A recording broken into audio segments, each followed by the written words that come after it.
Today we'll be talking about stoichiometry. Stoichiometry is just taking a chemical reaction and finding out how much of a certain substance is needed/produced in the reaction. But in order to do that, we first must understand AMUs and moles. An AMU is basically a way of measuring the mass of atoms and molecules, since atoms and molecules are too small to be measured with ordinary ways of measurement, such as grams. For a visual of how small atoms are, imagine a human hair.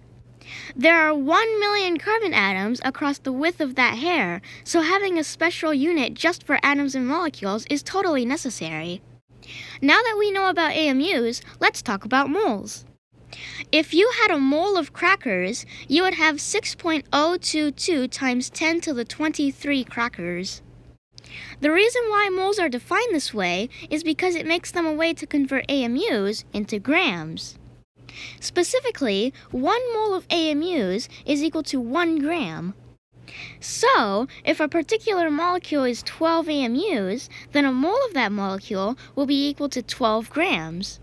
Okay, let's use our knowledge of AMUs and moles to solve a stoichiometry problem.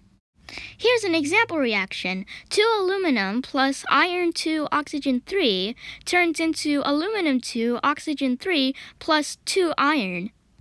If we have 15 grams of aluminum, how many grams of iron 2 oxygen 3 do we need? Well, first we need to convert aluminum into moles.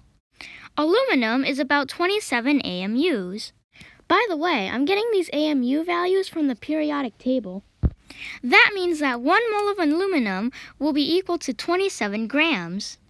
So, we can set up a ratio and then multiply that by 15 grams. The grams will cancel out and you'll be left with moles. Do the calculation and we're left with about 0.556 moles of aluminum. Now, the reaction says that for every 2 aluminum, we need 1 iron 2 oxygen 3. Thus, we will need half as many iron 2 oxygen 3s as we have aluminum. That gives us 0.278 moles of iron 2 oxygen 3. Now all we need to do is convert 0.278 moles into grams. Iron is about 55.85 AMUs, but we have 2 irons, so we multiply that by 2 to get 111.7 AMUs. Oxygen is pretty much 16 AMUs, but we have 3 oxygens, so we need to multiply that by 3 to get 48 AMUs.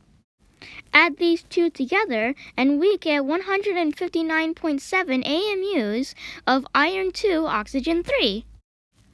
Let's set up a ratio, but this time the moles are on the bottom, so they'll cancel out with our 0.278 moles of iron 2 oxygen 3. Do the calculation, and we're left with about 44.4 grams of iron 2 oxygen 3 that we need to react with 15 grams of aluminum.